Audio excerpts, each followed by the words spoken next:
maiden speech. Yay. Thank you, Madam Deputy Speaker, for allowing me to make my maiden speech in this debate. And can I say it is a privilege to follow the first female Chancellor in history and then to follow two inspiring maiden speeches from these benches for the members for Queen's Park and Maida Vale and Finchley and Golders Green. It is an honour to sit alongside you on the government benches, and your communities are very lucky to have you both. Now, I've given careful thought to my remarks today, as you would imagine, but it is safe to say that this is not the most anticipated maiden speech ever associated with Welwyn Hatfield. And the reason for that is on the 20th of November 1558, Elizabeth I gave her inaugural address as Queen from Hatfield House in my constituency. Irrespective of how the next few minutes go, I think her place in history is safe. Madam Deputy Speaker, I am especially grateful to be called in a debate on the economy. My constituency is anchored by two new towns that flourished under a previous Labour government. Hatfield and Welwyn City were incorporated as new towns together under a single development corporation on May the 20th in 1948. And the growth of Hatfield and Welwyn City played an important role in the rebuilding and reimagining of life in our part of our country after the horrors of the Second World War. I believe if we're to succeed in growing our economy, we have to rediscover the ambition and the vision that was embodied by those who designed and carefully planned our two great towns. Madam Deputy Speaker, my predecessor as the MP for Welwyn Hatfield was the Right Honourable Grant Shapps, who served our community for 19 years and will be well known to all members of this House. In fact, he will probably be familiar to anybody who was watching a morning TV programme on the news at any point over the last 5 years.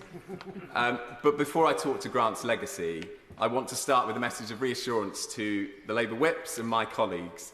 I have no desire to hold quite so many cabinet positions as he did, and certainly not in such a short period of time.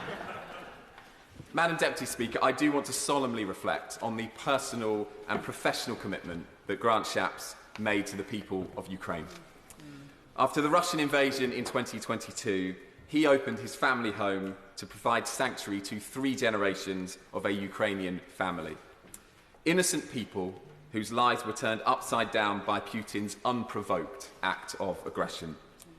In the last Parliament, more than 200,000 Ukrainians were welcomed to our country under the Ukraine Family Scheme and the Ukrainian Sponsorship Scheme. An initiative that I believe showed our country at its best, open and welcoming in an hour of grave need. We serve in this House of Commons at a time when our wider political discourse can often be angry and divisive. Of course we will disagree in this House, and passionately so. Our constituents rightly expect us to always stand up for our community and our values, and I will certainly try to do just that. But I think we can too easily forget what unites us.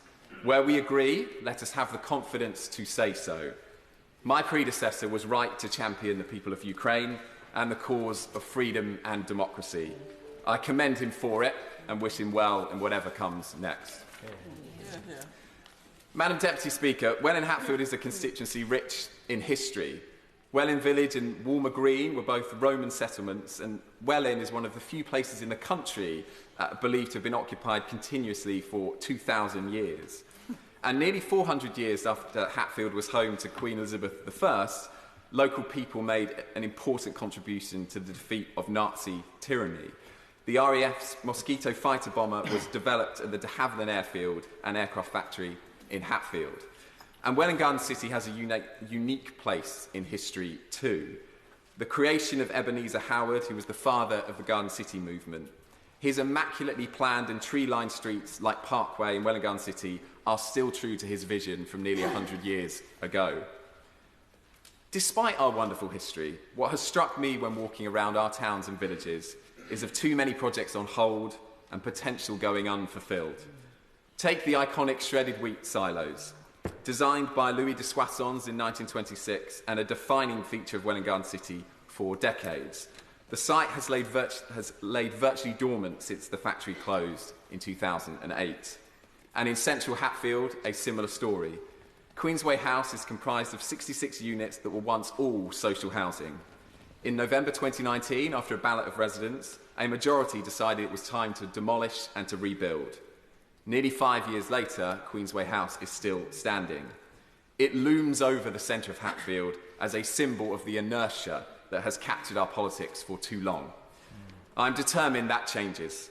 The centre of Hatfield is one part of our community that most urgently needs investment in good quality housing and social infrastructure, and I will be a champion for it in this House.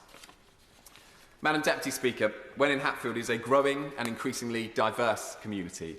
In just the last few months, I've attended the World Street Food Festival in Welwyn City, the first ever Diwali celebration in White Line Square in Hatfield, and the ever-popular Welwyn Festival on Singler's Marsh. We're home to prominent national businesses, including Tesco and Ocado in Hatfield, and to the thriving University of Hertfordshire. The university will soon be opening its state-of-the-art Spectra building for physics, engineering and computer science. And yes, Mr Vice-Chancellor, as this will be on Hanside, please consider this my formal bid for an invitation to the opening. Mr Speaker, I believe a new Parliament is a time for... Madam Deputy Speaker, I believe a new Parliament is a time for ambition and optimism. Welwyn Hatfield blossomed when Attlee's Labour government put housing and carefully planned communities at the centre of its agenda for change. Nearly 80 years later, we have another majority Labour government with a mandate for national renewal. This is a moment for opportunity, and each of us on these benches has a responsibility to play our part in realising it. For as long as I serve in this House of Commons, I will always do my utmost to champion Welwyn Hatfield, to respect our history and be an agent for change. Yeah.